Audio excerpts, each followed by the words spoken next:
Hey guys, Justin with AmericanMuscle.com here with the Stage 1 Power Pack Bolt-On Build-Up for all 2013 and 14 Shelby GT500s. Now these cars, the 2013 and 14 Shelbys, represent just how far we've come in the last 50 years in the muscle car world.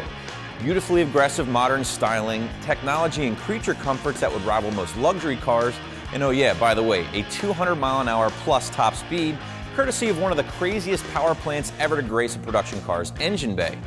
With all of that said, and with the 662 crank horsepower that these cars come with from the factory, can you believe there's still people out there who are not satisfied? Well, those are my kind of people, and these power packs are for those of you who crave a little more. Now, if you want to check out more of our bolt-on build-ups for your Mustang, whether it's a V6, a GT, or a GT500, you have to subscribe to our YouTube channel.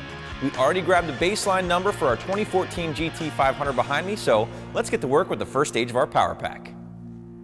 We're going to keep things very simple with this power pack and go with two basic mods that are extremely easy to install and best of all get some very good results. The first of which is the JLT Big Air carbon fiber cold air intake here, which is designed to fit all 2010 through 2014 GT500s. A couple of things I like about this intake. On the surface, the JLT just looks great visually. The molded carbon fiber construction looks awesome under the hood here of our Shelby, and best of all, it should help resist some heat soak that might come along with other materials. But since this is a power pack, let's talk about how the JLT will help us in that regard. Now, the JLT isn't called the Big Air Intake for no reason. The JLT sports a massive 127mm MAP housing, which they claim is currently the largest available on the market today. More air into the motor usually equates to more power, and that's what we're looking for here in our power pack. But when we dive in a little deeper and actually compare the stock GT500 intake to the JLT, you'll notice a couple of big differences. The biggest of which is this goofy resonator that is included on the factory intake. Not only does this restrict some of the airflow compared to the JLT, but it also cuts down on some of that awesome supercharger whine that we all know and love. You'll also notice that the stocker does come with this paper element non-oiled filter, which isn't necessarily a bad thing as far as performance is concerned, but it does not have the ability to be cleaned and re-oiled like the JLT Power Stack filter. So we know the JLT will be a solid upgrade for our GT500. It's going to allow more air into our Trinity motor, but because of this, we are going to need a custom tune. That leads me to the second part of our power pack, a custom tune courtesy of Mike J and the Bama Performance team. All right, Mike, before we even dive into that JLT I installed, we did notice a pretty nasty flat line with our baseline dyno pool. We just figured it was the factory throttle body playing games with us. What's going on there?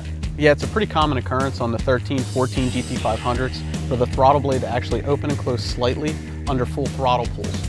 And you'll see that, and it'll contribute to some of the flat spots that we saw on the dyno graph.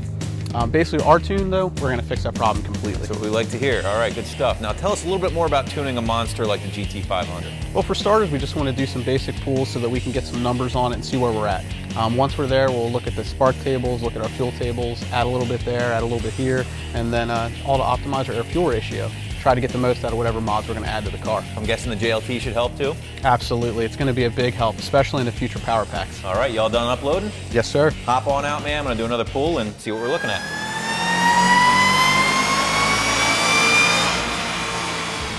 Our baseline run with our 2014 GT500 gave us 600 horsepower and 544 pound-feet of torque.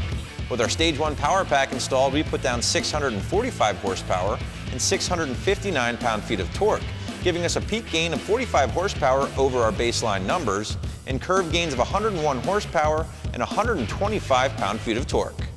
I absolutely love these types of power packs. I mean, only two basic mods, an absolute cake to install. We picked up a ton of power, and best of all, didn't even have to get our hands dirty. We hope you guys have enjoyed the Stage 1 Power Pack Bolt-On Build-Up for all 13 and 14 GT500s. Be sure to check out the Stage 2 and 3 Power Packs where we really go for big power. And remember, for all things Mustang, keep it right here at AmericanMuscle.com.